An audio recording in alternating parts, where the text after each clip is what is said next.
사도들이 더베에 가서 전도를 한 것을 끝으로 이제 안디옥으로 돌아갑니다. 돌아가는 길은 왔던 길 그대로 돌아가는 거죠. 그래서 자신들이 세웠던 교회들을 방문합니다. 당분간 만나기 힘드니까 뭐 지금처럼 뭐 전화가 있거나 뭐 인터넷이 되거나 뭐 화상통화할 수 있는 그런 시대가 아니잖아요. 편지를 보내도 몇 달이 걸려서 도착할 수 있는 그런 곳입니다. 해서 만나기 힘드니까 전하기도 힘드니까 해서 메시지를 전했던 거죠. 그러니까 굉장히 중요하고 핵심적인 메시지다라는 것을 알 수 있습니다. 전한 내용은 마음은 굳게 해라. 믿음 안에 머물러 있어라. 뭐 하나님 나라에 들어가려면 많은 환난을 겪어야 한다. 그런 메시지들입니다. 굉장히 필요한 말씀들이죠. 이들에게 있어서. 가장 중요한 그런 말씀임이 분명합니다. 이들이 돌아갔던 그 방향도 선택했던 길도 왔던 길 되돌아가는 그 목적을 봐도 분명해 보이죠. 예. 그리고 전했던 메시지의 내용을 뜯어서 보면은 핵심 메시지는 하나입니다. 그게 뭐냐면 하나님 나라예요. 하나님 나라. 하나님 나라에 들어가야 된다. 그러기 위해서 환난도 겪어야 되고, 믿음도 지켜야 되고, 그리고 마음도 굳세게 먹어야 된다. 그러니까 이거는 단지 그 갈라디아 지역에 있는 그 교회들에게만 해당되는 게 아니죠. 모든 그리스도인들에게 동일하게 해당되는 말씀입니다. 그러니까 모든 교회와 모든 성도들의 주 목적, 핵심 메시지는 우리가 이 땅에 살아가면서 핵심 메시지는 하나님 나라죠. 하나님 나라에 들어가는 것. 그러니까 하나님 나라에 들어가기 위해서 우리는 하나님의 자녀가 된 거죠. 자녀가.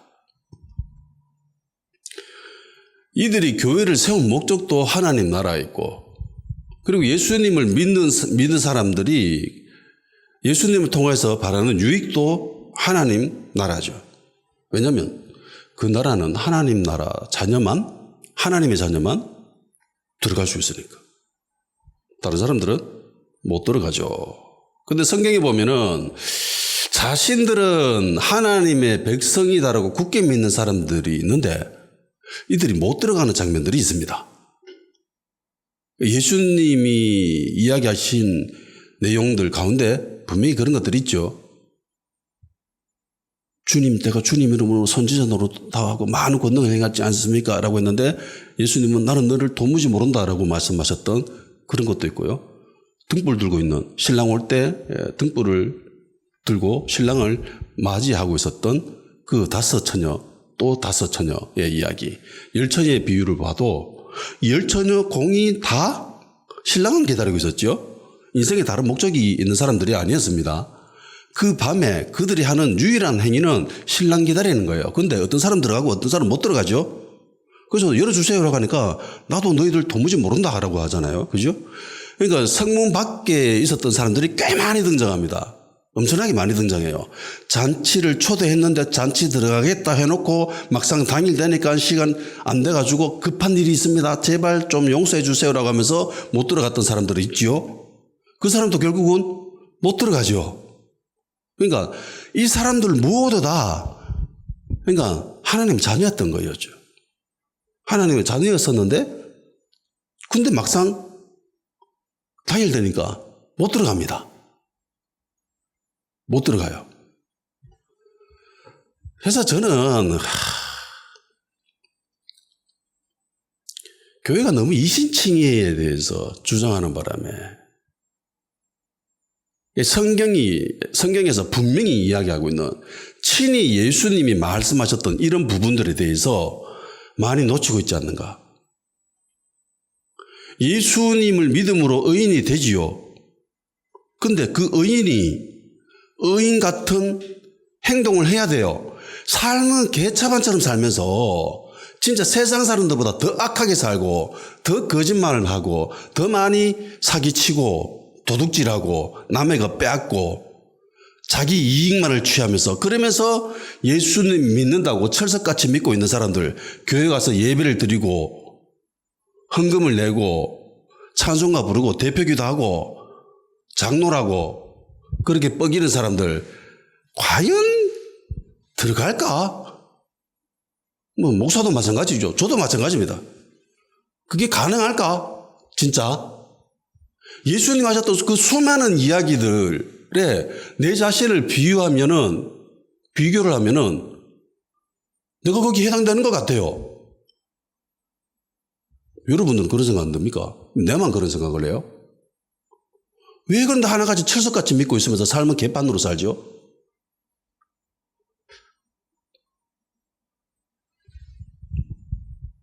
물론 하나님 나라에 들어가는 자격은 100% 하나님께 달려 있습니다.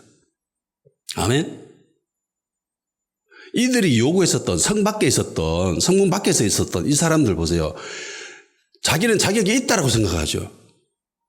나는 자격이 있잖아요. 나는 많은 거 했는데요. 염소들도 그러잖아요. 너가 언제 안 도와줬습니까? 라고 반문합니다. 그러니까 자기는 자격이 있다고 생각합니다. 그런데 그 성 안에 들어가는 하나님 나라에 들어가는 유일한 잣대는 하나님께 있죠. 하나님께 있습니다. 자, 그러기 위해서 제일 먼저 해야 될 거는 일단은 예수님 믿는 거죠. 이게 첫 번째 조건이자 마지막 조건입니다. 이게 알파와 오메가예요. 하나님의 자녀가 예수님을 믿지 않고 하나님의 나라에 들어갈 수 있는 그 어떤 경로도 문도 수도 없습니다. 무조건 예수님을 믿어야 가능합니다. 뭐 천주교도 다른 거 믿어도 된다라고 산 올라가는 길이 한 군데밖에 없나? 등산로 봐도 A 코스, B 코스, C 코스 여러 코스가 있잖아. 그러면서 경치를 즐기면서 여유롭게 반나절 걸려서 올라가는 데도 있고 급하게 정말 힘들게 한두 시간 내에 그렇게 완주하는 그렇게 올라갈 수도 있는 거고 이래 믿든 저래 믿든 정상으로 올라가면 되는 거 아니가? 천주교는 그렇게 이야기를 합니다만 그거는 하나님의 말씀에 절대로 맞지 않죠. 내가 구원 얻을 다른 이름을 준 적이 있다 없다? 없다. 예수님밖에 없습니다. 그러니까 예수님을 믿음으로 통해서만 가능합니다. 요한복음 1장 12절 영접하는 자 곧 그 이름을 믿는 자들에게 하나님의 자녀가 되는 권세를 주셨으니 하나님 자녀가 된 거죠. 근데 13절 이는 혈통으로나 육정으로나 사람의 뜻으로 나지 않고 오직 하나님께로부터 난 자들이니라. 그러니까 하나님으로부터 태어나는 거예요. 예수님을 믿는다라는 것은 하나님으로부터 태어난다라는 거고 이게 중생입니다. 이게 거듭남이에요. 그러니까 중생이라는 건 두 번째 태어난다는 소리예요. 그러니까 엄마 뱃속에서 한번 태어나고 두 번째 태어나는 건 하나님께로부터 태어나는 거. 밤에 몰래 랍비가 찾아와서 묻잖아요. 예수님께. 그때 예수님 하신 말씀이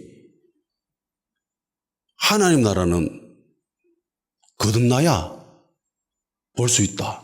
라고 하니 사람이 어떻게 두 번 태어날 수 있습니까? 엄마 뱃속에 들어가서 다시 태어나옵니까? 그렇게 이상한 말을 물어보니까 예수님이 육으로 난 것은 육이고 영으로 난 것은 영이다라고 합니다. 영으로 태어난다라는 거예요. 그러니까 이 말씀이 요한복음 1장 13절에 있는 이 말씀이 바로 그 말씀인 겁니다.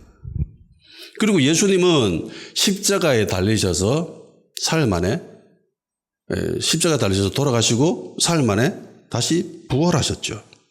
부활하셨습니다. 그리고 예수님은 제자들과 함께 40일 동안 있었습니다.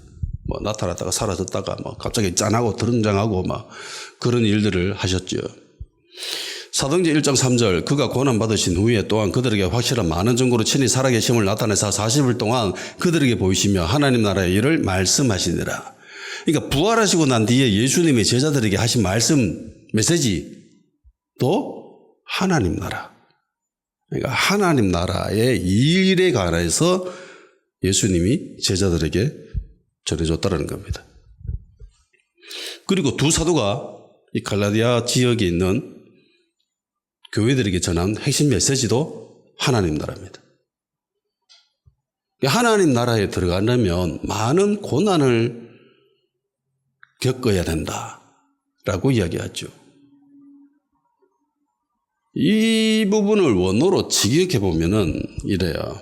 우리는 반드시 많은 고난을 통해서 하나님 나라에 들어가야 합니다. 영어 성경에 봐도 must가 있습니다. 모든 영어 성경 번역본엔 must가 있습니다. 그러니까 이게 무조건이에요. 안타깝게도. 예수님 평안히 믿고 행복하게 믿고 탈 없이 고난 없이 핍박 없이 환난 없이 고래 믿다가 하나님 나라에 딱 들어가면 딱 좋겠는데 그게 불가능하다는 소리예요. 하나님 나라에 들어가려면 반드시 많은 고난, 핍박, 환난을 겪어야 된다는 겁니다.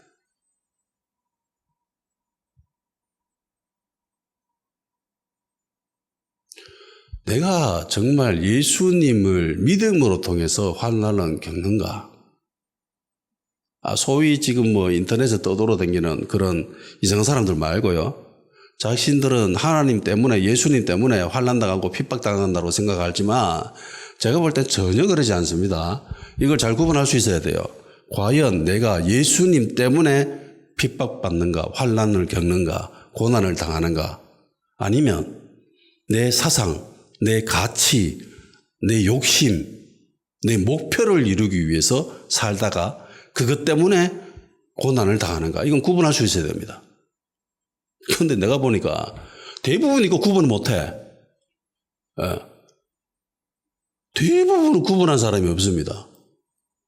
지 욕심에 끌려가지고 막 살다가 이상한 소리 하다가 그것 때문에 사람들로부터 공격당하면 예수님 믿어가지고 지금 이렇게 환난당하고 있다라고 그런 헛소리를 합니다.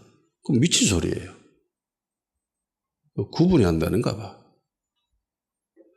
그러니까 지혜와 계시형이 임해야 됩니다. 이 영안이 밝아져야 돼요.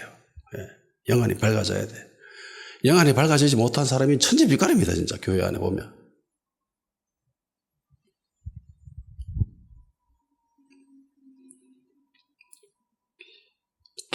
하나님 나라에 들어가려면 많은 고난을 반드시 겪어야 된다라고 하잖아요. 그럼 이게 신학적인 문제가 생깁니다.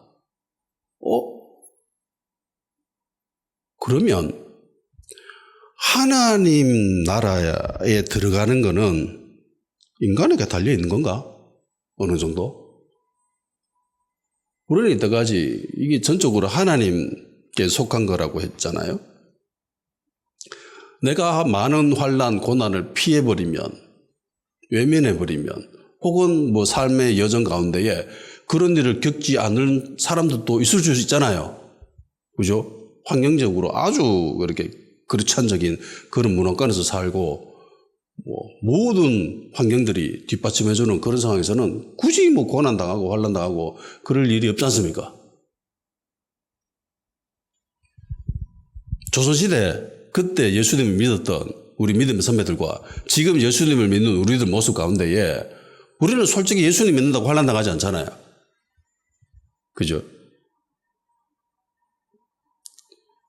하나님의 구원에 관해서 그 자체로 충족되어지지 않는 그 어떤 상태인가라는 질문이 생길 수도 있습니다.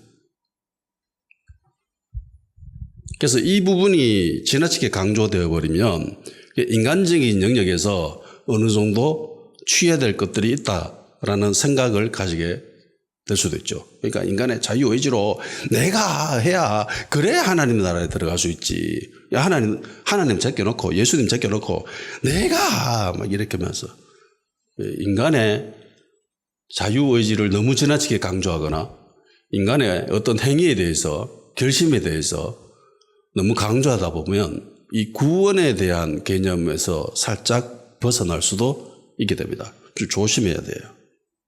하나님의 구원은 완전합니다. 예수님은 완전하세요.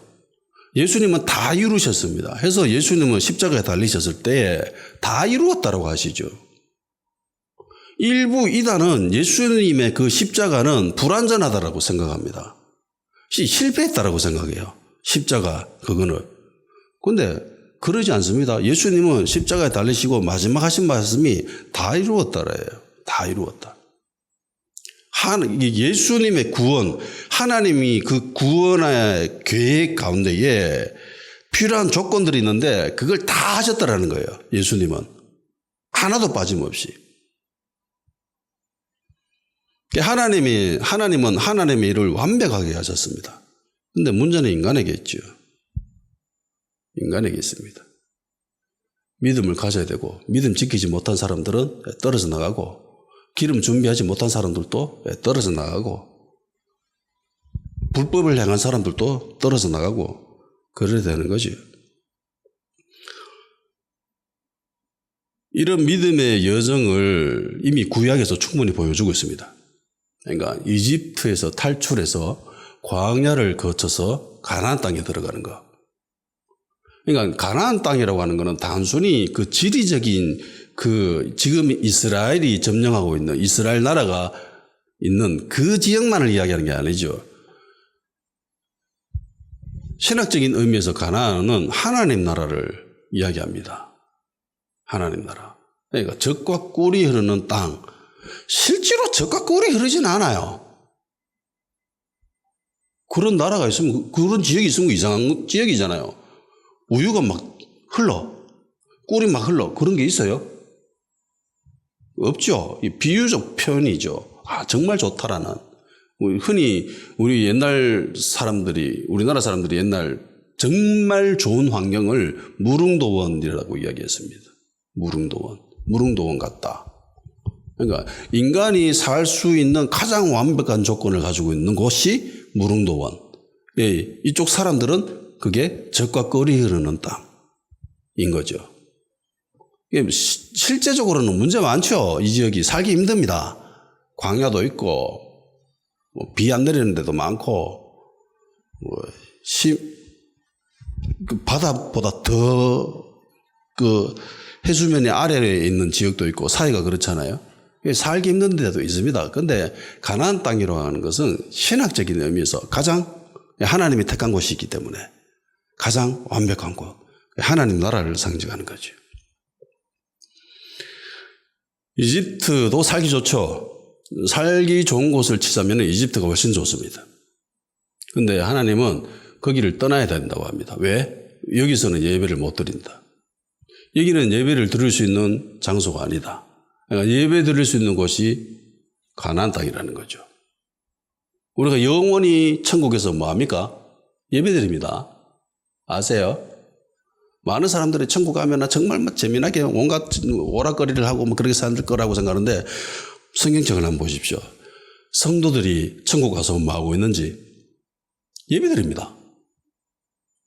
실망하시나요? 하루 종일 찬양하고, 예, 그러고 있어요.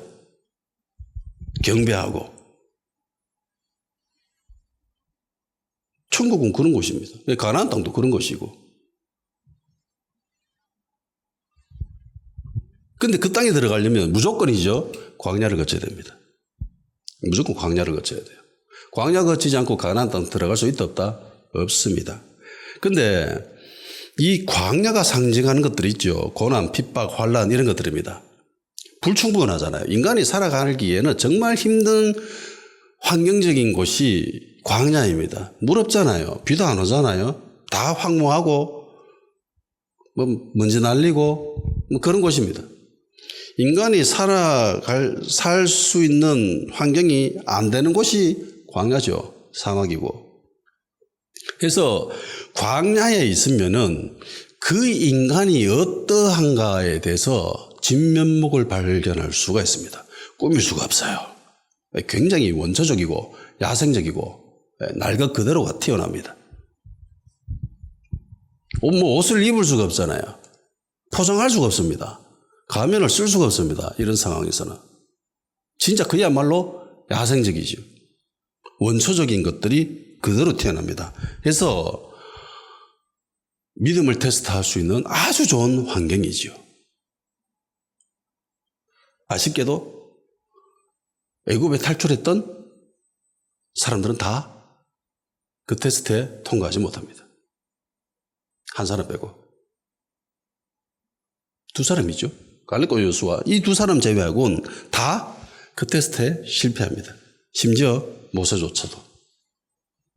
가나안 땅에 못 들어갑니다. 모세가 제발 부탁합니다라고 사장사장 하잖아요. 하나님께. 웬만하면 하나님이 들어주시거든요. 얼굴 보여달라고 하는 거, 하나님 얼굴 보고 싶습니다라고 한 거, 그것도 들어주잖아요. 보면 죽는데 그 어려운 조건도 하나님 허락해 주셨는데 가나안 땅에 못 들어가게 합니다. 닌 절대로 안 된다. 닌 여기서 죽는다.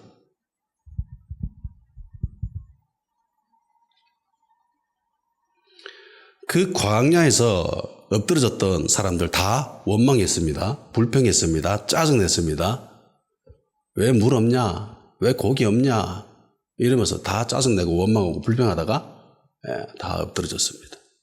그 대들다가 야 니만 능력이 있냐? 니만 하나님의 사람이냐? 이러면서 대들다가 다 엎드러지고. 그러니까 환경이 좋지 않으면은요 짜증내기 참 좋죠. 짜증이 그대로 드러납니다. 그 짜증 참을 수 있겠어요? 그 원망, 그 불평, 그거 이겨낼 수 있겠습니까? 그거 입 꾹 닫고 그래 내가 감당해야지 라고 생각할 수 있겠어요? 내가 원해서도 아닙니다. 나로 인해서 생겨난 문제가 아니에요. 자다 일어나 보니까 그 환경이에요. 짜증 날 수밖에 없지요. 근데 짜증내면 다 엎드러져요. 원망하면 다 엎드러집니다. 불평하면 다 엎드러집니다.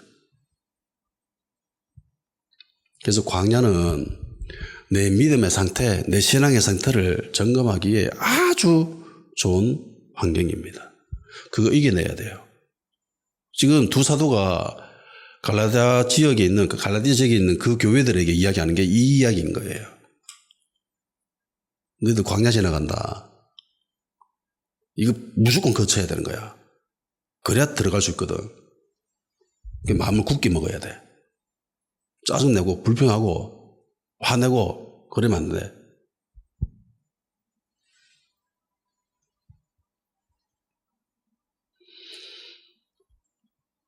이 메시지는 모든 교회의 성도들에게 해당되는 메시지입니다. 그리고 구레네 섬에서 배 타고 첫 번째 내렸던 그 버가에 도착하지요. 첫 번째 이곳을 방문했을 때의 일행의 모습은 마가는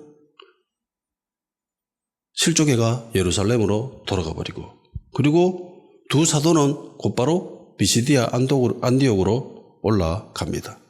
성경은 이곳에서 복음을 전했다, 말씀을 전했다라는 내용이 없지요. 기록이 없습니다. 근데 오늘 본문을 보면은요, 이 말씀을 버가에서 전했다라고 기록하고 있죠. 전했다라고 합니다. 그러니까 첫 번째는 전하지 않았고 두 번째는 전했다라고 이야기합니다. 제가 이걸 예전에 한번 설명을 드렸죠. 처음에 이들이 수리 안디옥에서 파송받을 때에 이들은 사도가 아니었습니다. 사도가 아니었어요. 선지자, 교사였습니다. 계속 선지자, 교사 이렇게 불려요. 전도여행을 하면서도. 근데 어느 순간 이들은 사도로 불립니다. 두 사도가. 그 시점이 언젠가 비시디 안독에서 핍박당하고 유대인들이 배척하잖아요. 질투심 나가. 그때에 이 두 사도가 바울이 이야기하잖아요. 이제 우리는 이방인에게로 향하노라. 공식적으로 선포하는 거예요. 그 전까지는 유대인들에게만 전했습니다. 고레네 섬에서도 유대인들은 회당에서만 복음을 전했죠. 왜 버가에서 말씀을 전하지 않고 마가 돌아가 버리고 이들이 곧바로 비시디 안독으로 간 거는 여기에 회당이 없었다는 거예요. 회당이 없었다는 겁니다. 근데 비시디 안독에 가서가 난 뒤에 그때부터 이제 노선이 정해지죠. 확고히 이방인으로 가야 되는구나. 이게 하나님의 부르심이고 우리 여기에 올인해야 되는구나. 그 생각을 가지고 이제부터 방향을 설정하고 선포합니다. 그리고부터는 사도가 되고요. 성경이 사도라고 기록하고 있고요. 그 뒤로부터 버가에 와서 말씀을 전합니다. 도를 전해요. 복음을 전해요.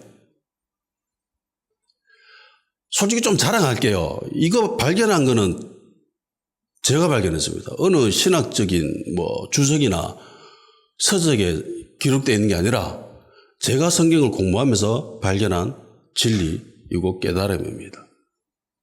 아마도 이게 저는 맞다라고 하시기는 확신합니다.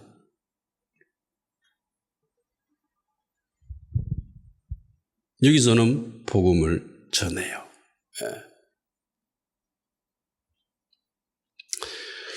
간혹 자칭 사도라고 이야기하는 사람들이 있습니다. 우리나라는 별로 없지만 미국에는 많이 있습니다. 우리나라도 간혹 나와요. 인터넷 보면은 뭐 사도 이러면서 튀어나오는 선지자 이러면서 튀어나오는 애들이 있습니다. 자기 스스로 그렇게 이야기하는 사람이 있다면 그거 다 가짜입니다. 단언컨대 다 대부분 가짜들입니다. 이들이 사도라고 불리는 시점 있잖아요. 그러니까 조건이 두 가지가 충족되어야 됩니다. 하나는 하나님으로부터 보내심을 받아야 됩니다. 안디옥에서 금식기도하고 있는데 하나님이 보내셨죠. 그죠? 그러니까 분명한 하나님의 보내심이 있어야 됩니다. 누구도 부정하지 못할. 그 교회에 있는 모든 공동체가 저 두 사람 하나님이 보내셨어라고 다 인정하지요. 인정하지 않는 사람이 단 한 명도 없습니다. 모든 사람들이 모든 교회가 저 두 사람을 하나님이 보내셨어요 라고 인정하는 거예요. 그러니까 이런 과정을 거쳐야 됩니다. 지 혼자 기도하다가 하나님께 뭐 부르심 받아가지고 뭐 갔다 이거 다 개소리예요. 그래서 나 사도가 됐어요. 그거 다 헛소리입니다. 자기가 속한 공동체에서 특히 권위자들이 인정해야 돼요. 의심하지 않고. 그래야 사도라고 불릴 수 있는 첫 번째 조건을 충족할 수가 있습니다. 그런데 이걸로 사도가 되나? 이 두 사도의 이야기만 봐도 이게 불가능하다는 거 알지요? 구레네 섬에 가고 막 계속 복음 전하고 막 귀신 쫓아내고 그래도 이들은 여전히 사도가 아닙니다. 성경은 이들을 사도라고 기록하지 않아요. 그러면 어떨 때 사도가 되는가? 하나님의 부르심이 있어야 되고 모든 공동체를 그 속한 그 공동체의 모든 사람들이 인정하는 하나님이 보내셨다라는 그 증거와 더불어 하나님이 보내셨다면 반드시 목적이 있겠지요. 하나님이 그냥 보내시지 않잖아요. 부모도 아이들에게 심부름 보낼 때 목적이 있습니다. 뭐 수박 사왔나, 뭐 조미료 사왔나, 두부 사왔나, 콩나물 사왔나. 그 심부름을 해야 잘했다고 칭찬받죠. 그러니까 하나님이 보내실 때도 분명한 목적이 있습니다. 사명이 있습니다. 하나님이 왜 보내셨는지 모른다면은 그걸 깨달아야 돼요. 이 두 사도가 처음에는 이걸 몰랐을 수도 있습니다. 그래서 이방인들에게 복음을 안 전했을 수도 있죠. 뒤늦게 깨달았을 수도 있어요. 혹은 알았는데도 불구하고 이게 습관적으로 관행적으로 몸에 익혀 있어가지고 이게 불편했던 거지. 이래도 되나? 이러면서. 그랬을 수도 있습니다. 어쨌든 사명을 발견하지 못합니다. 깨닫지 못하고 완수하지 못합니다. 실행하지 못합니다. 그러면 사도가 아니에요. 그래서 사도는 반드시 하나님의 보내심과 더불어 그 보내신 그 목적, 사명 그것을 해야 돼요. 이루어야 됩니다. 그거 알고 있다고 사도가 아니에요. 그 깨달았다고 사도가 아닙니다. 실천해야 돼요.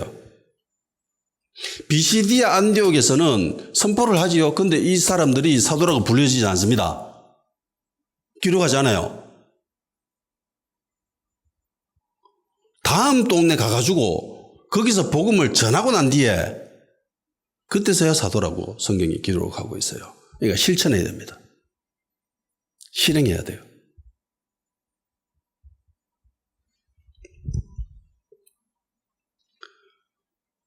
이런 패턴은요, 단지 사도에 관해서만 적용되어지는 게 아닙니다. 오중사역이라고 불려지는 그 모든 사역, 직임에도 해당되는 거고, 그리고 하나님의 자녀들에게도 다 해당되는 겁니다. 모든 하나님의 자녀들에게는 하나님이 그들을 선택했고요. 내가 선택한 게 아니죠. 하나님이 선택했습니다. 하나님이 이 두 사도를 택했죠. 바울과 바나바가 제가 가고 싶어요 이러면서 손들고 이렇게 자원해서 했던 게 아니죠. 하나님이 지명했습니다. 두 사람 세워라. 그러니까 하나님의 자녀들에게도 하나님의 택하심이 있었고 하나님의 부르심이 있습니다. 하나님이 나를 어디로 부르셨는지 그걸 발견해야 되고, 그리고 내가 이 땅에서 무슨 일을 해야 되는지에 대한 사명도 깨달아야 됩니다. 그리고 그 사명을 깨달아 실천해야 되지요. 이건 단순히 신학적으로 뭐 교회 일을 하라 뭐 이런 이야기가 아니에요. 세상에서 빛과 소금이라고 말씀하셨잖아요. 그러니까 내가 그래서 그런 이야기 많이 듣잖아요. 신학 서적에 보면은 청소를 하더라도 하나님의 마음을 가지고 하나님의 부르신 사명감을 가지고 청소하는 것, 그런 거거든요. 그냥 단순히 돈 벌기 위해서 그렇게 하는 게 아니라, 직업이 단순히 내 먹고 사는 거, 그걸 위해서 하는 게 아니라 이 일로 통해서 하나님의 영광이 드러나야 돼요. 그러니까 막말로 그냥 단순히 솔직하게 하면 일 좀 잘하라는 거야. 가서 내가 지금 하고 있는 그 일은 반드시 분명히 하나님이 부르신 그 곳입니다. 이거 부정할 수 없잖아요. 역사의 주관자는 하나님이시기 때문에. 역사의 주관자가 마귀가 아니잖아요. 내가 아니잖아요. 그러니까 내가 있는 이곳이 하나님의 부르심입니다. 그렇다면은 그곳에서 열심히 해야지. 잘해야지.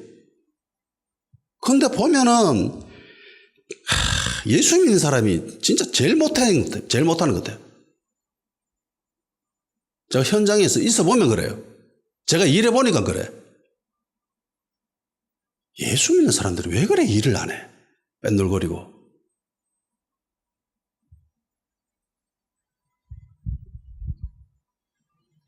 참 답답하고 짜증나기도 하고 약간은 원망스럽기도 하고, 목사들이 도대체 뭘 가르쳤나? 교회만 크고 성장하고 뭐 헌금 잘 나오면 그걸로 끝인가? 라는 생각이 많이 듭니다. 제일 욕 많이 얻어먹는 사람들을 조사해서 찾아보면요, 교회 다니는 사람들입니다. 저는 예수 믿는 사람이라고 이야기하지 않습니다. 그 교회 다니는 사람이라고 합니다. 교회 다니는 사람들.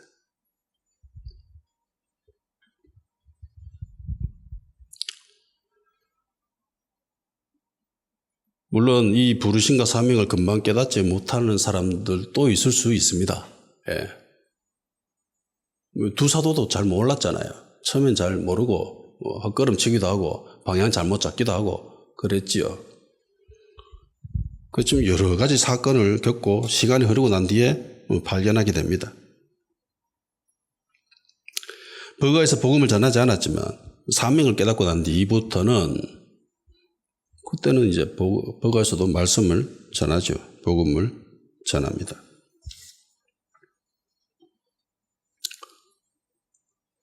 저는 성경이 첫 번째 버가에서 말씀을 전했다라는 그 기록이 없는 것, 그리고 두 번째 방문했을 때 특별히 말씀을 전했다라고 기록한 것에는 분명히 목적이 있다고 생각합니다.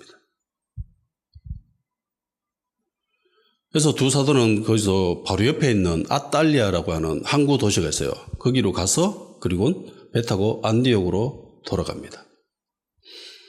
신학자들은 뭐 이렇게 세밀하게 조사하는 거, 이거를 정말 뭐 과업으로 여기고 열심히 조사하고 연구하는 사람들이거든요. 그래서 조사해 봤는데 1차 전도 여행 기간이 한 8개월 정도 됐다라고 이야기를 합니다.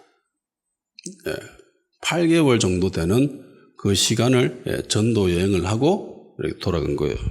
그러니까 우리는 꼴랑 몇 장이 다지마 이 한 장을 넘기는 순간 1년이 지나가는 거예요. 안디옥으로 돌아간 두 사도가 하는 일들을 한번 봅시다. 교회를 다 모으죠. 모든 교회를 모았다. 그러니까 안디옥 교회는 하나의 교회인 게 아닌 거죠. 성경의 이 원어적으로 교회라고 하는 것은 에클레시아, 그러니까 모임이죠. 모임입니다. 그 건물을 이야기하지 않고 어느 집에서 모이고 저쪽 집에서 누가 모이고 저쪽 집에서 누가 모이고 이 모임들이 다 교회가 되는 거예요. 이해가 되십니까? 뭐 요즘으로 치면은 뭐 큰 교회는 소그룹 모임하잖아요. 셀 모임도 하고 그 모임 하나하나가 교회가 된 거예요. 그래서 안디옥에 많은 성도들이 있었지 않습니까? 그래서 그 성도들이 다 모일 수 있는 공간은 없었어요. 그건 분명하잖아요. 뭐 그나마 예루살렘에는 성전이라도 있지만 다른 데는 그런 공간 자체가 귀합니다. 그래서 여러 교회를 모아서 선교 보고를 합니다. 근데 이 안디옥 교회의 최고 리더는 이 두 사람이죠. 이 두 사람이 안디옥 교회의 최고 리더들이었습니다. 근데 이들이 파송받고 난 뒤에는 선교 보고합니다. 지금도 바울과 바나바는 안디옥 교회에서 그런 위치에 있었던 사람인 것은 분명할 거예요. 그렇지만 보고합니다. 그러니까 리더라고 자기 마음대로 하는 게 아니죠. 참 리더는 팔로워들과 소통이 되어야 됩니다. 소통도 되고 그리고 교감도 되고 그리고 소외시키지도 않아야 되고 모든 교회를 초청하잖아요. 모든 교회들에게 선교 보고를 하잖아요. 못 사는 교회 지역도 있을 거고 뭐 그런 데 있을겠지만 모든 교회들을 다 불러 모아서 선교 보고를 합니다. 국가나 회사나 어느 단체나 이런 리더와 팔로들과의 그런 교통, 소통, 소외감 이런 것들은 잘 되어야 됩니다.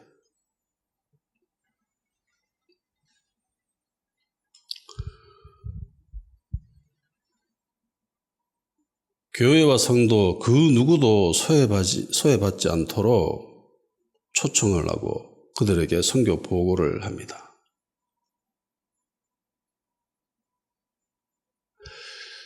그럴 때가 있어요.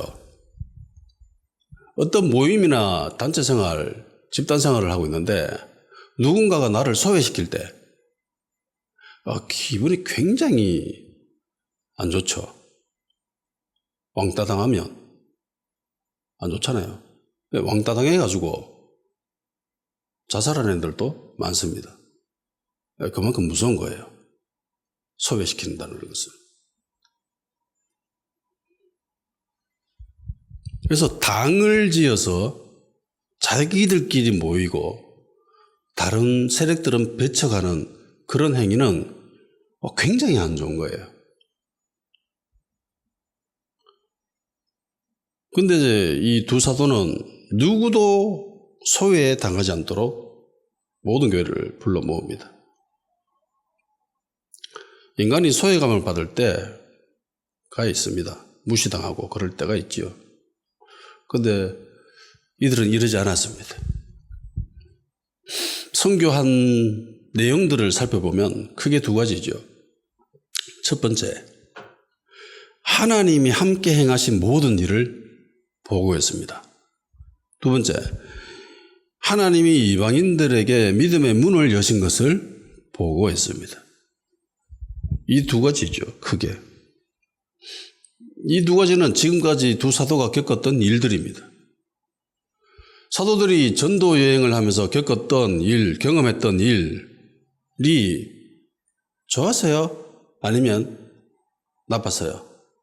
인간적인 관점, 세상적인 관점에서 봤을 때 별로 안 좋았습니다. 총평을 하면 그래요. 왜냐하면 마가가 대표적이잖아요. 마가도 신앙이 대단한 사람이거든. 마가 어머니 마리아 보세요. 그 집안 자체가 정말 이 뼈대 있는 집안입니다. 믿음이 정말 좋은 집안들이에요. 바나바가 삼촌이잖아요. 정말 그 대단한 집안 사람들이거든. 그런데 그 믿음 좋은 마가가 도망치잖아요. 그러면 뻔합니다. 얼마나 힘들었는지, 얼마나 일이 잘 안 되었던 그걸 알 수 있습니다. 구레네 섬에도 그렇고, 그리고 그 이후에 비시대 안도 가고 뭐 이오니온 가고 뭐 이렇게 다 힘들었잖아요. 심지어 죽기도 하고 죽었었고. 근데 뭐라고 표현합니까? 하나님이 우리와 함께 하셨다. 하나님이 함께 하셨는데 죽었어요. 하나님이 함께 했는데 쫓겨났습니다. 하나님이 함께 하셨는데 맨날 도망치면서 살아야 돼요. 근데 두 사도는 뭐라고 합니까? 하나님 우리와 함께 하셨다. 그러니까 우리가 지금 가지고 있는 이 개념이 얼마나 잘못됐는지 알 수 있어요. 교회 성도들 하나님이 함께 하셨다라는 그 의미를 어떻게 생각합니까? 복받았다, 축복받았다, 진급했다, 월급 올랐다, 학교 좋은데 합격했다. 그걸 다 하나님이 함께 하셨다라고 이야기합니다. 솔직히 그건 세상적인 복이에요. 세상적인 복은 어디에서 옵니까? 막말로 마귀로부터 오죠. 근데 두 사도는 뭐라고 합니까? 정말 힘들게 살았잖아요. 정말 되는 게, 솔직히 보면 정말 되는 게 한 개도 없이 그렇게 살았습니다. 자기들이 원하는 대로 된 게 한 번도 없었습니다. 심지어 죽기도 했고. 근데 뭐라고 합니까? 하나님이 함께 하셨다. 하나님이 함께 하셔서 그런 일들을 겪었다. 이게 제대로 된 믿음입니다. 이게 제대로 된 믿음을 가진 사람들이 생각해야 될 가치관이에요. 그런데 우리는 뭐예요? 우리는 뭐라고 생각합니까? 복받아야 하나님이 함께 하셨다. 진급해야 하나님 함께 하셨다. 좋은 대학교 합격해야 하나님 함께 하셨다. 이게 얼마나 잘못된 사고입니까? 가치관입니까?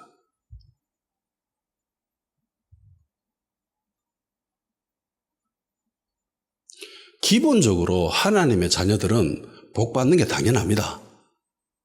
당연하잖아요. 하나님도 말씀하셨습니다. 아브라함의 유업을 주셨잖아요. 그리고 믿음으로 아브라함의 자녀가 된 사람들은 그 아브라함의 유업을 받습니다. 그게 잘 될 수밖에 없습니다. 종살이 했던 그 이집트에서 종살이 했던 그 이스라엘 백성들이 가나안 땅에 들어가서 어떻게 됩니까? 다 지배하는 세력이 되잖아요. 그래 될 수밖에 없습니다. 근데 하나님이 함께 하셨다라고 무조건 해피하고 즐겁고 막 일 잘 되고 성공하고 그건 아니잖아요. 그건 마귀도 얼마든지 줄 수 있고 마귀가 더 많이 줄 수 있죠. 마귀가 예수님을 시험할 때 뭐라고 합니까? 나한테 절 한 번만 하면 이게 다 줄게. 세상에서 얻을 수 있는 가장 좋은 거, 가장 베스트 다 니한테 줄게.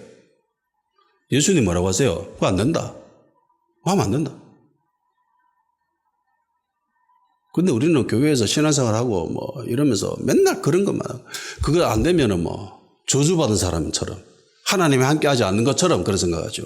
너희들은 교회 개척한 지 10년이 됐는데 왜 성도가 꼬라지고 너가 하나님 함께 하셨지 않았구나. 하나님이 일하시지 않구나. 그렇게 이야기합니다. 야, 예수님 믿은 지 그렇게 오래됐는데 왜 아직 그 모양 그 꼴로 살고 있니? 왜 집안처도 없이 그렇게 사는데? 하나님 함께 하지 않구나. 그 세상적인 가치관입니다. 만일에 누군가가 교회 다니는 사람이 목사나 뭐 장로나 뭐 안수집사나 그런 사람들이 그런 소리 한다면은 아직 애구나라고 생각하십시오. 아직 어린아이구나. 애니까 그런 소리 하는 거예요. 진짜 믿음의 사람은 그런 소리 안 합니다. 바울과 바나바 두 사람의 보고를 보십시오. 이거 하나님 함께 하신 일이야. 물론 궁극적으로 젖과 꿀이 흐르는 곳이 우리가 있는 곳입니다. 예수님 믿으면 당연히 아브라함의 유업을 받고 잘 살 수밖에 없어요. 그런데 광야가 있잖아요. 광야를 가고 있는 그 당시 그 순간을 향해서 네 하나님과 함께하지 않구나라고 이야기할 수 있어요, 없어요? 못하지요. 광야에서는 누구나 볼품 먹고 지저분하고 냄새나고 못 먹고 못 살고 힘들어요. 근데 그거 거쳐야 됩니다.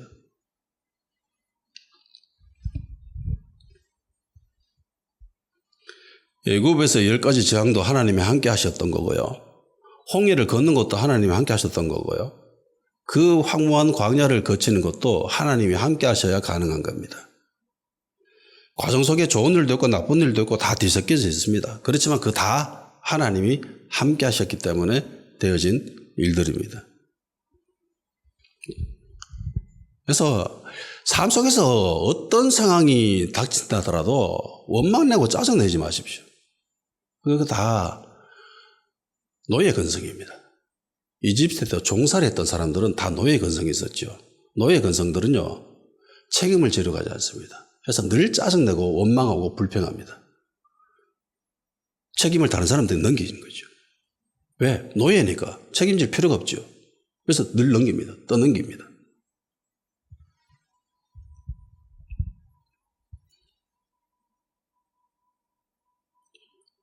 두 번째, 이방인들에게 믿음의 문이 열게 되었다라는 것을 전하고 있죠. 보고합니다. 근데 막말로 이방인들에게 복음을 전한 사람, 믿음의 문을 여는 사람들은 이 두 명이잖아요. 이 두 명에서 복음을 전해서 그래서 교회 세워진 거고 그래 된 거지 않습니까? 근데 두 사도는요, 선교 보고 그 어디에도 자기들이 했다라고 이야기하지 않습니다. 내가 했다라고 이야기했잖아요. 모든 것이 다 하나님이 하셨다라고 이야기합니다. 내가 인생에서 경험하는 모든 것, 사람들이 칭찬하고 사람들이 너 성공했네라고 하는 그것, 이 세상적인 관점에서 봤을 때에 그 누구의 도움도 아닌 오로지 그 사람의 수고와 노력과 인내로 통해서 이루어진 것, 그것조차도 우리 그리스도인들은 이거 다 하나님 하셨다고 이해하게 돼요. 왜냐하면 내 존재 자체가 주님으로부터 말미암은 거죠. 그렇기 때문에 내가 자랑할 게 전혀 없다라는 겁니다. 그러니까 바울의 말이 다 맞아요. 자랑할 게 어디 있습니까? 내가 나왔던 것은 오로지 주님의 은혜지요. 내가 자랑할 거 십자가밖에 없습니다. 피 묻은 십자가밖에 자랑할 게 없는 거예요.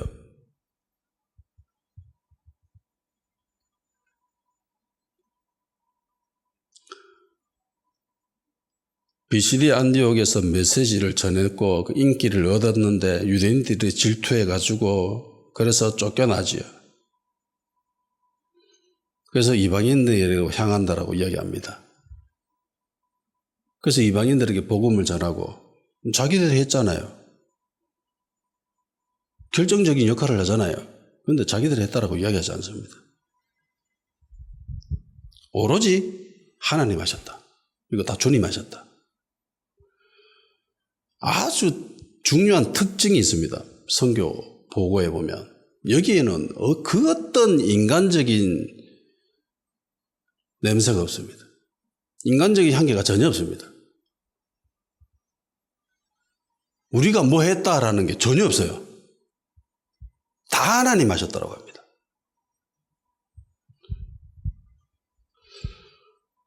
인간이 질투를 느낄 때 어떨 때 나타나냐면은 인간적인 냄새가 아주 진하게 풍길 때에 그때 인간들은 좀 질투를 합니다.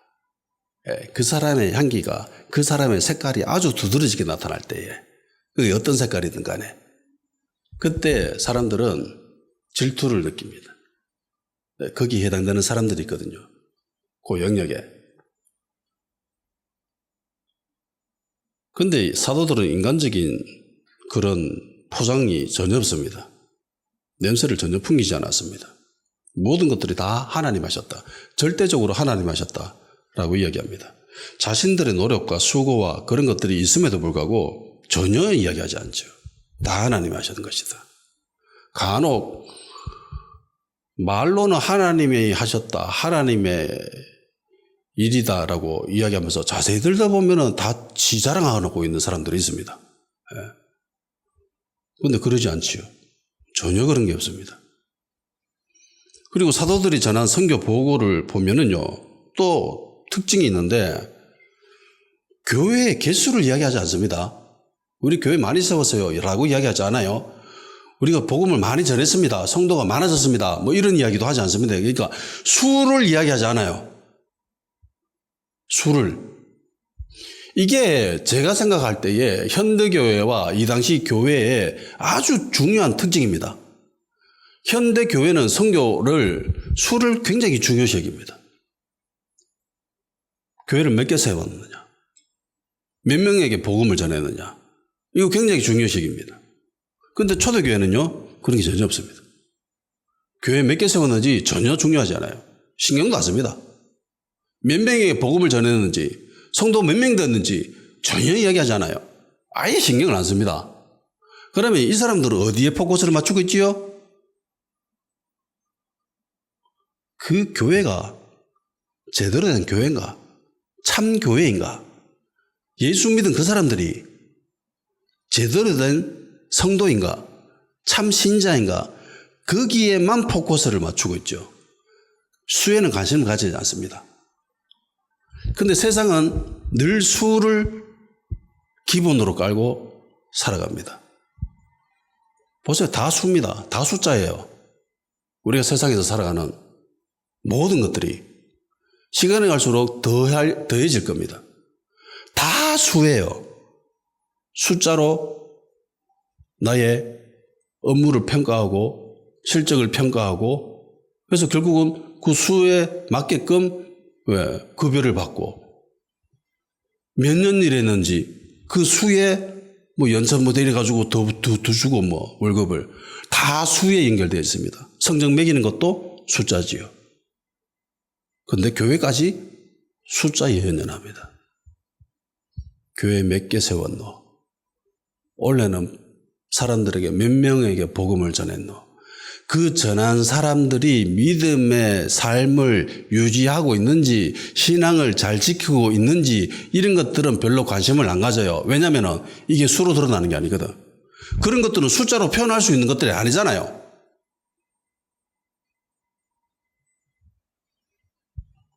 그래서 좀 안타깝습니다. 현대교회는 늘 수에 민감한데 수가 얼마가 되었는가 이게 주된 관심사인데 그런데 당시 교회는 전혀 이런 것에 관심을 가지지 않습니다. 예수님도 관심 가지지 않지요. 계시록에 나오는 주님이 7교회를 향한 메시지를 한번 보십시오. 거기에 야 누구 교회 왜 애들 이거밖에 없는데 뭐 그런 소리 하십니까? 안 하죠. 오로지 질적 평가만 하십니다. 물론 복음을 전해야죠. 그런데 중요 평가 기준은 질입니다. 질. 제대로 된 교회인가? 제대로 된 성도인가? 거기에만 포커스를 맞추고 계시죠.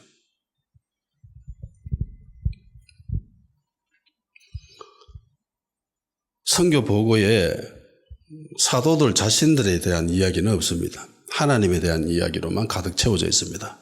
그리고 보고를 마친 두 사도는 안디옥 교회에서 오래 머물렀다라고 이야기합니다. 오래 머물렀다. 또 신학자들은 이제 이런 걸 조사하는 사람들이거든요. 이거 연구하는 사람이거든. 그럼 오래 있었다면 과연 얼마 있었을까? 몇 개월 있었을까? 이거 연구하는 사람들이 있습니다. 연구해 본 결과 한 1년에서 2년 그 사이라는 결론을 냈습니다. 제가 조사한 건 아니에요. 제가 연구한 것도 아닙니다. 저는 이런 데 별로 관심은 없습니다. 한 1년에서 2년 동안 그 교회에 머물러 있었답니다.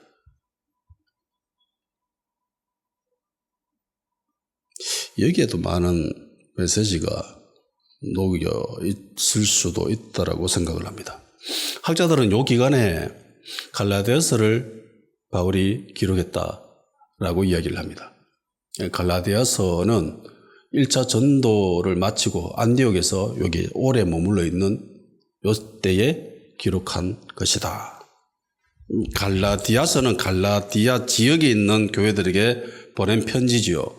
1차 전도 여행한 그 지역이 갈라디아 지역입니다.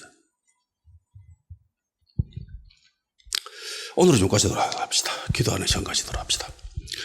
나의 인생 가운데에 모든 것이 다 주님이 함께 하신 일입니다. 라는 믿음의 고백, 그리고 앞으로의 나의 인생에서 벌어질 일들에 대해서도 이거 다 주님이 하신 일입니다. 라는 믿음의 고백과 신앙을 소유할 수 있게 하여 주시옵소서. 그리고 내 인생에 나의 인생 가운데 어떤 업적이 드러난다 할지라도 그것이 절대로 내가 한 것이 아니라, 내가 드러나는 것이 아니라 이거 다 주님이 하셨습니다. 하나님이 하셨습니다. 하나님만 드러내는 그런 멋진 그리스도인이 될 수 있게 역사하여 주시옵소서. 기도하시기 바랍니다.